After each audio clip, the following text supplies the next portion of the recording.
इस दुनिया में कोई भी ऐसा व्यक्ति नहीं है जिस व्यक्ति के पास परेशानी ना हो, लेकिन कुछ व्यक्ति ऐसे होते हैं कि अपनी परेशानी को दूर करने के लिए वह जल्दबाजी में गलत फैसले ले लेते हैं, जिसकी वजह से खुद परेशानी में पड़ जाते हैं, लेकिन उनकी परेशानी उनके परिवार के लिए मुसीबत बन जाता है। आखिर क्या था आज की घटना में? आज की घटना में क्या हुआ? आज की घटना की आप पूरी तह तक सच्चाई जानने के लिए सेम ऐसे ही घटना को आप सुने। आज की घटना की आप जो सच्चाई सुनेंगे, सुनकर भी आप हैरान होंगे।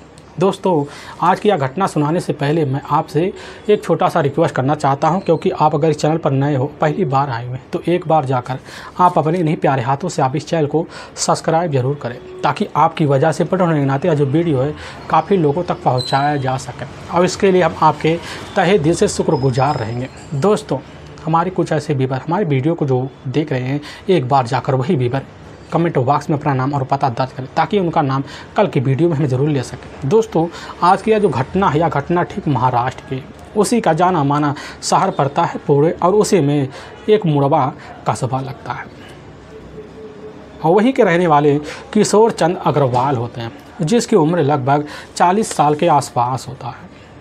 किशोर चंद अग्रवाल कोई छोटे मोटे आदमी नहीं होते हैं, बल्कि अपने इलाके के जाने माने कारोबारी स्टेट बिजनेसमैन होते हैं। उनकी अपनी पत्नी होती है राधा अग्रवाल, जिसकी उम्र 38 साल के आसपास होता है। उनका टोटल अपना एक ही बेटा होता है मानव अग्रवाल, जिसकी उम्र लगभग 16 साल के आसपास होता है। मानव अग्रवाल वहीं पास एक बढ़िया सा स्कूल होता, उसी में जाकर मौके पर पढ़ाई किया करता था। खूबसूरत तरीके से जो ज़िंदगी होता है एक छोटे मोटे परिवार का चलना शुरू हो जाता है, ऐसे बीतने लग जाता है, क्योंकि परिवार में किसी भी चीज़ की कोई कमी नहीं होता है। आलीशान मकान होता है, और घर में बाइक भी होते हैं, और परमानेंट बाइक जो होता है खुद इधर राधा का होता है। राधा को कहीं भी आना जाना होता है तो अपनी बाइक लेती और निकल भी जाती अपने टाइम गुजारने के लिए। अब सिलसिला ठीक ऐसे ही चलता, वक्त बड़ी तेज़ी से इनका भागता है। तभी मैं बात कर रहा हूँ अब 22 जून का ही, वही लगभग दोपहर का टाइम होता। उसी वक्त राधा अग्रवाल अपने बेटे मानव से यही बात बोलती है कि बेटे, हम जा रहे हैं शिरडी साईं बाबा के दर्शन करने के लिए, अभी हो सकता है 2 से 3 घंटा के अंदर लौट आए। और वहाँ से आप बात कहकर राधा अग्रवाल निकल जाती, और लेकिन यहाँ 4 घंटे का वक्त बीत जाता है, लेकिन तब भी राधा लौटते नहीं हैं। इधर मानव को बड़ा चिंता होने लग जाता है। उसी वक्त अपनी माँ के पास कॉल करता है, और जब कॉल करता है पता चलता है कि राधा का जो मोबाइल होता बंद बता रहा है, और बड़ी चिंता में पड़ जाता है। उसी वक्त इसकी जानकारी अपने पिता अब किशोर चंद को दे देता, और किशोर चंद्र अग्रवाल जब खबर पाते उसी वक्त वह भी सनस रह जाते, वह भी कॉल करते हैं, लेकिन अब बद बता देता, घर भाग आते हैं। और मानव के साथ मिलकर उसकी जो अपनी माँ होती है उनकी तलाशी करने के लिए सबसे पहले अपने इलाके में जाते हैं। काफ़ी बिहारी के घर पूछताछ करते हैं राधा के बारे में, लेकिन उनको भी कुछ पता नहीं होता कि राधा आखिर कहाँ जा सकती है। तो उसी वक्त जो था खुद मानव अपनी माँ के सहेली कुछ होती हैं उनके पास कॉल करता, उनसे जानकारी लेता, तो पता चलता है कि आज तो हमें नहीं पता है कि राधा कहीं शिरडी धाम भी जा सकती हैं। और इस तरह की बात सुनकर मानव पूरी तरह से चम्मे में पड़ जाता है, और यहाँ 2 दिन का वक्त बीत जाता है, राधा लौट के नहीं आती है। और जब लौट के नहीं आती तो इधर दोनों के दोनों परेशान हो जाते, काफ़ी जगह खोजबीन करते हैं, लेकिन राधा के बारे में जानकारी लेने के लिए कोई कसर भी नहीं छोड़ते हैं, लेकिन तब भी राधा अग्रवाल की कोई अता पता नहीं चलता, आखिर किस दुनिया में चली गई बिना बताए। इधर अपने मानव जो होता है कुछ रिश्तेदारों को साथ लेता, और लेने के बाद जो होता सीधा का सीधा अब मुड़वा थाने पहुँच जाता। और जब वहाँ पहुँचता है तो वहाँ के जो थाना प्रभारी होते हैं संपत राव भोसले के पास जाता, और संपत राव भोसले को मानव अग्रवाल जो होता एक एक बात की जानकारी देखता है, और देने के बाद जो होता है संपत राव भोसले जब सुनते पूरी तरह से अचंभे में पड़ जाते कि ये करोड़पति घर की बहू के साथ ऐसा कैसे हो सकता। इस तरह की बात सुनकर इधर खुद संपत राव भोसले पूरी तरह से अचंभे में पड़ जाते हैं, और इस मामले को गंभीर से लेते हैं। और लेने के बाद जो होता मानव अग्रवाल के ही तहरीर पर उसकी जो अपनी माँ होती है राधा अग्रवाल की गुमशुदा का मुकदमा दर्ज कर लेती है, और समझा बुझाकर मानव उसके रिश्तेदारों को घर भेज दिया जाता है। और थाना प्रभारी संपत राव भोसले वहीं अपनी टीम को लेते हैं, और लेने के बाद जो होता है उसी वक्त राधा के फ़ोटो को उनको सौंप देते हैं, और जो टीम होती है मुखबिरों को भी दे देती है फ़ोटो। और मुखबिर जो होते हैं राधा अग्रवाल की तलाशी करने के लिए अपने हिसाब से अब लग जाते हैं, काफ़ी मेहनत करते हैं। ऐसे तलाशी करते करते दोस्तों 1 हफ्ते का वक्त बीत जाता है, लेकिन राधा का कुछ अता पता नहीं चलता है। पुलिस को भी काफ़ी उलझनों का सामना करना पड़ जाता है, क्योंकि लोगों के दबाव अब इधर खुद वहाँ के थाना इंस्पेक्टर के पास पड़ने शुरू हो जाते हैं। काफ़ी अचंभे में रह जाते हैं। ऐसे तलाशी करते करते लगभग 2 हफ्ते का वक्त निकल जाता है। तभी मुखबिर होते हैं। मुखबिर जो होते वह इस केस की जानकारी के लिए कुछ अहम सुराग तो लाते हैं। तभी पता चलता है कि राधा अग्रवाल कोई साधारण औरत नहीं थी, बहुत खूबसूरत थी। उसका अपना बेटा भी होता है। बेटा होने के बाद भी उसकी खूबसूरती 4 चाँद लगी हुई थी, क्योंकि उसका अपना जो पति होता है किशोर चंद दिन भर अपने रियल इस्टेट कारोबार में बाहर व्यस्त रहता, और घर में एक बेटा होता है श्री मानव, और मानव जो होता है कॉलेज में व्यस्त रहता, और घर में अकेली राधा पड़ी रहती। बस टाइम पास के लिए जो होता है सोशल मीडिया का सहारा लेती। उस पर फेसबुक भी चलता और उस पर व्हाट्सएप भी चलता है। उसी पे उनके काफ़ी सारे दोस्त बन जाते हैं। बस यही इसका जरिया होता है। पुलिस की टीम समझ जाती है कि आखिर अब माजरा क्या हो सकता है उसी फेसबुक चैट के जरिए किसी से मुलाकात राधा का हुआ। लेकिन पुलिस की जो टीम होती है इस केस को सुलझाने के लिए अब जो होता है सर्विलांस की टीम की मदद लेती है। उन्हीं की मदद के द्वारा राधा के मोबाइल नंबर को सर्विलांस पे लगाया जाता है और लास्ट लोकेशन देखा जाता है।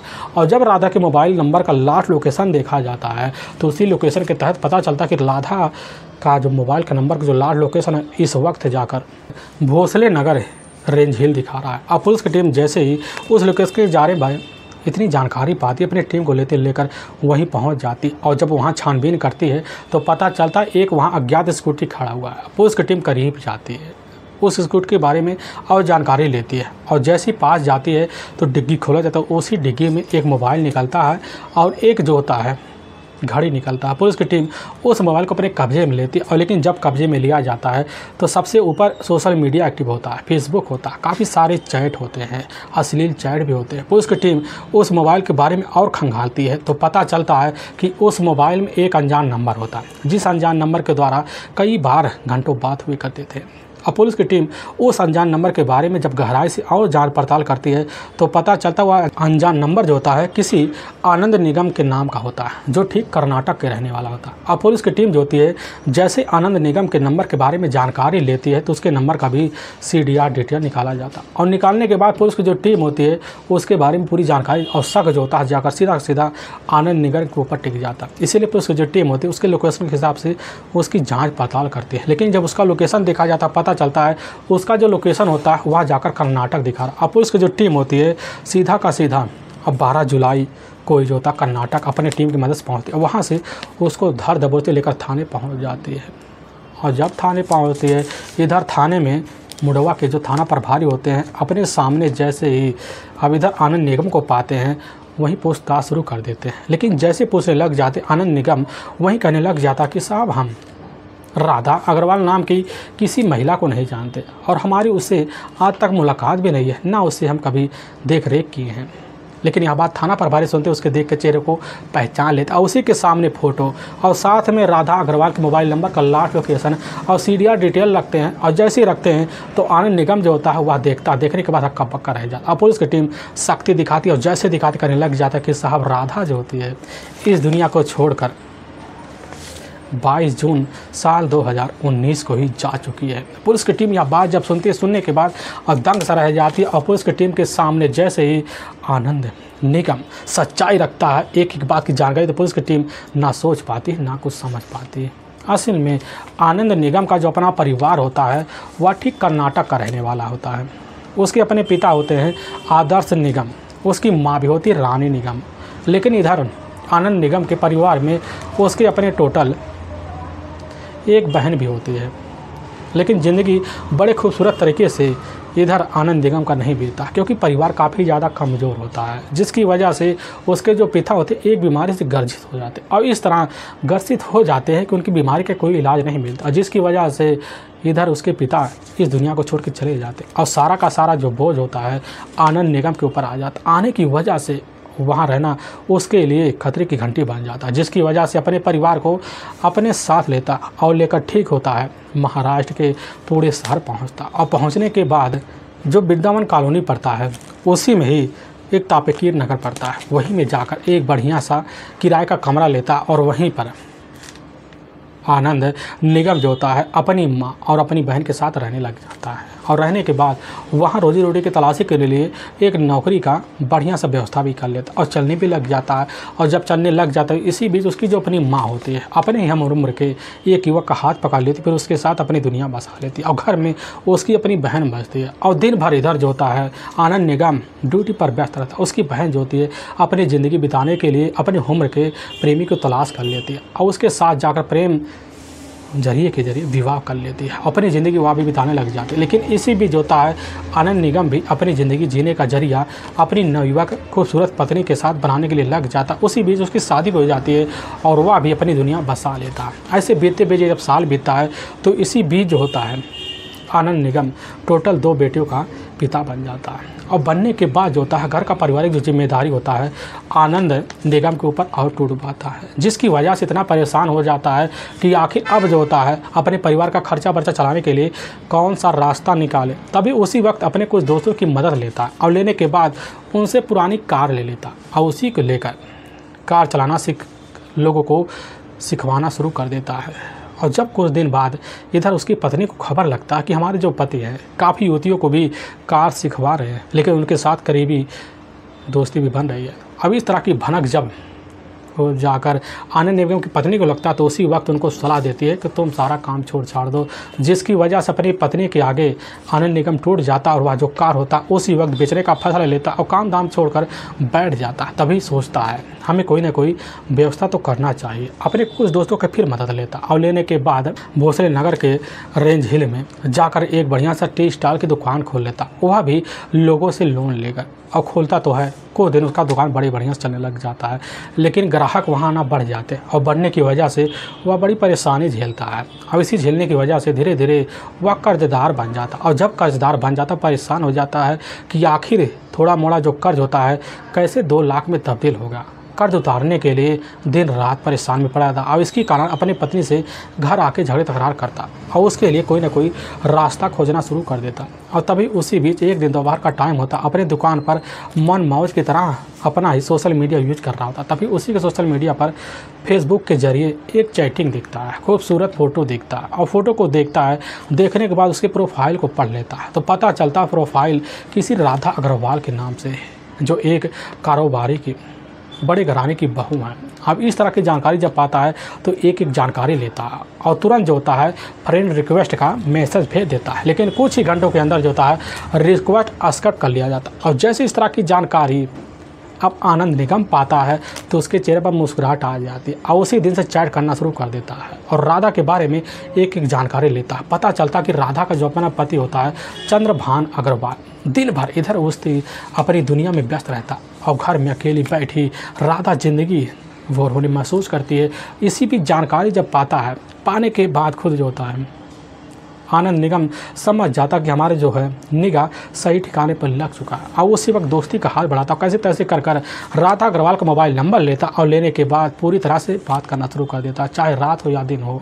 दोनों के बीच मोबाइल के थ्रू इस तरह बात होते कि वह बात जो होता धीरे धीरे राधा के मन मोह जाता और जब मोहने की वजह से राधा जो होती है मीठी मीठी बातों में इस तरह आती है कि एकाएक आनंद निगम की बातों में पागल हो जाती है और मिलने के लिए बेकरार हो जाती है और सही जगह आनंद बताता है। फिर वही मुलाकात होती है, लेकिन मुलाकात जो होता है इस तरह बढ़ जाता है कि दोनों के बीच प्रेम प्रसंग चल जाता है। बड़े उम्र में 10 साल की इधर राधा आनंद से बड़ी होती है, लेकिन इधर प्यार और पैसों की बलबूते पाने के लिए अपनी ज़िंदगी लग जाती और दोनों के बीच घूमना फिरना चालू हो जाता। इधर जो होता कुछ दिन बाद दोनों के बीच होटलों में जाकर अनैतिक रिश्ते बना भी जाते और रिश्ते का जो सिलसिला होता बेधड़क इधर आनंद निगम और राधा अग्रवाल के बीच चलने लग जाता। ऐसे चलते चलते कई महीनों का वक्त बीत जाता है और जब बीत जाता है तो इधर पूरी तरह से राधा को यकीन हो जाता है कि आखिर आनंद जैसा हंसमुख पति हमें नहीं मिल सकता, जिसकी वजह से उसके साथ शादी के सपने तक देखना शुरू कर देती है और उसी सपने के लिए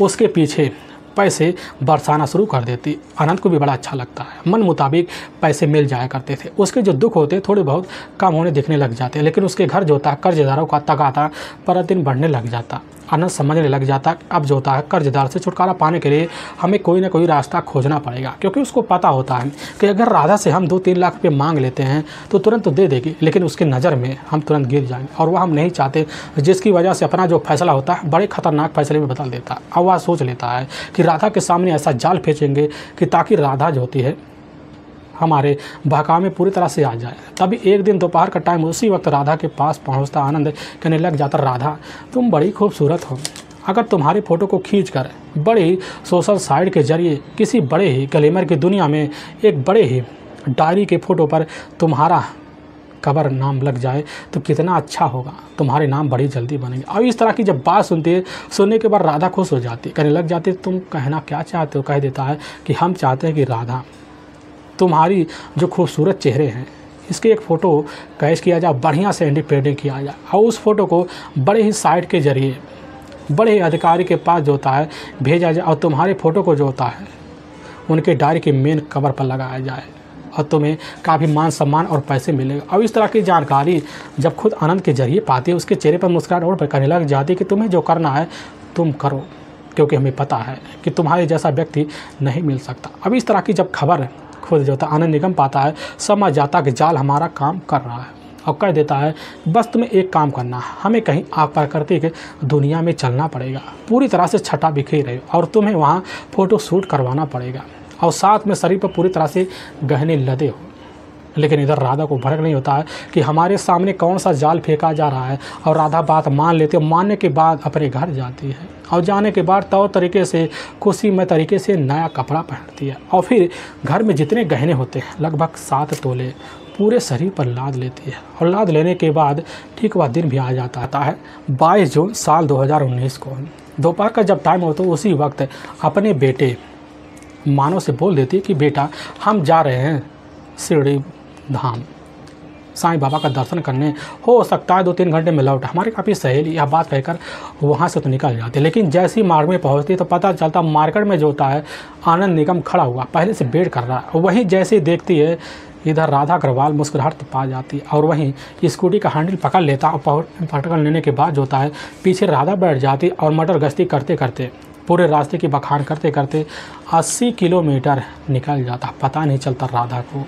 और सफ़र तय करते करते इधर जो होता है तमिढ़ी के बरस घाट का एक जाना माना जंगल पड़ता, उसी में पहुंच जाते और जब पहुंचता है तो माहौल सुनसान हो जाता है। प्राकृतिक अपनी छटाई दिखा रही होती है। राधा को उतारने के बाद करने लग जाता है कि मौका अच्छा है, फ़ोटो शूट करवाने के लिए पूरी तरह से तैयारी इधर राधा कर लेती है और जैसे ही करने लग जाती है इधर फ़ोटो शूट करने के लिए पूरी तरह से तैयार हो जाता है।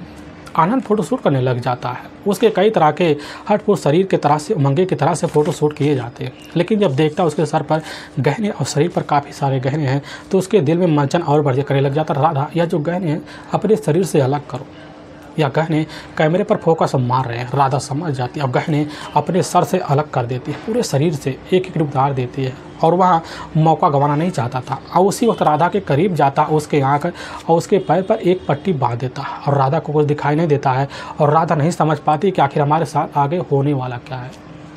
और मौका सुनसान देखता है, अपने ही पास रखे हुए तेज धार हथियार निकालता और निकालने पर आनंद जो होता है एकाएक कर राधा के गले पर लग, जिसकी वजह से राधा हमेशा के लिए इस दुनिया को छोड़कर चली जाती है। और वहीं पास है राधा की स्कूटी होता, उस स्कूटी के पास जाता, डिग्गी निकालता, उसी डिग्गी में एक बढ़िया सा बैग निकालता, उसी बैग में काफ़ी सारे पैसे होते हैं। उस पैसे को और साथ में राधा के जो गहने होते हैं उसी बैग में ले लेता है और स्कूटी सहित निकल जाता और कुछ दूर जाता है।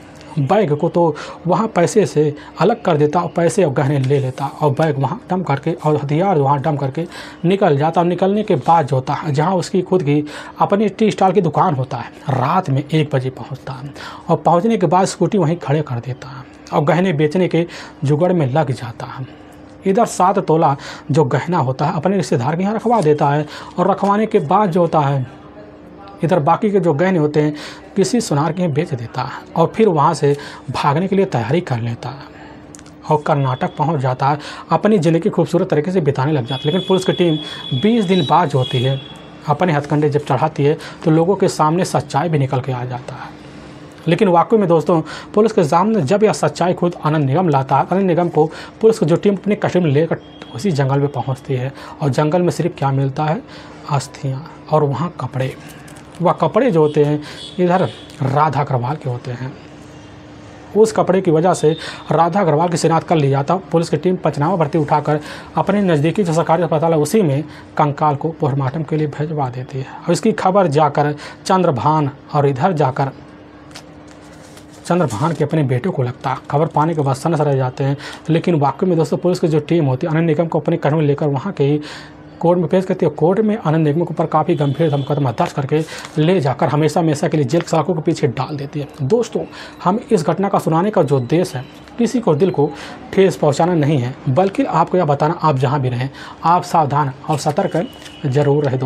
दोस्तों हमारे कुछ ऐसे व्यूअर हैं जो हमारे वीडियो को लगातार वॉच करते हैं, जिसमें रजनीश कुमार चौरसिया जो उत्तर प्रदेश रायबरेली के रहने वाले हैं, और इसमें दीपक कुमार ठाकुर जो उत्तर प्रदेश लखनऊ के रहने वाले हैं, और मनोज कुमार वर्मा जो मध्य प्रदेश उज्जैन के रहने वाले हैं, और इसमें हीरा लाल यादव जो उत्तर प्रदेश अम्बेडकर नगर के रहने वाले हैं। दोस्तों काफ़ी हमारे ऐसे व्यूअर जो हमारे वीडियो को देख रहे हैं, अगली बार उनका नाम कमेंट के माध्यम से ज़रूर लेंगे और फिर मिलेंगे एक नए वीडियो के साथ। तब तक दोस्तों हो सकता हमारा वीडियो 1-2 दिन बाद आ सके, क्योंकि हमारे घर में कुछ फंक्शन है, शादी का माहौल है, जिसकी वजह से व्यस्तता की वजह से टाइम नहीं दे पाएंगे। लेकिन हाँ नए वीडियो के साथ ज़रूर आएंगे। तब तक आप लोग सहमति बनाए रखें। तब तक के लिए जय हिंद और जय भारत।